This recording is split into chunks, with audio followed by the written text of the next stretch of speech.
T'aurais pas passé un pacte avec le diable par hasard? Non, parce que t'es vraiment très doué à la guitare, c'est limite inhumain. Robert Johnson, c'est à la fois le premier membre du fameux club des 27, mais aussi la première fois que le rock et le diable se rencontrent. On est dans les années 30, dans le Mississippi, où le petit Robert est un très grand fan de blues, tellement qu'il veut reproduire le jeu de son idole, Son House. Un jour, Robert se sent enfin prêt à montrer de quoi il est capable.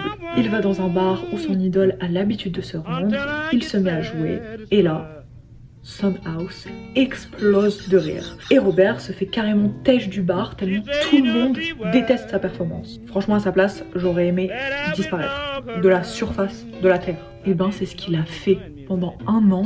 Aucune trace, aucune nouvelle de Robert. Jusqu'au jour où il revient dans le même bar, mais cette fois-ci, il joue tellement vite et avec une si grande précision que sa guitare sonne presque comme un piano. Son jeu est absolument divin. Enfin, plutôt diabolique, parce que Son House le dit lui-même, Robert a forcément dû vendre son âme au diable pour jouer comme ça.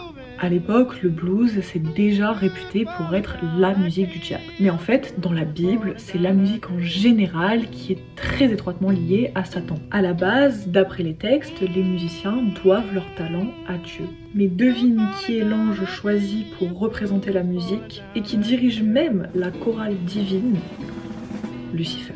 Je te refais pas l'histoire, Lucifer c'est l'un des anges favoris de Dieu mais qui va se rebeller contre lui et qui va alors utiliser son talent pour retourner les créatures de Dieu contre lui. Et comment Satan s'y prend concrètement pour faire ça?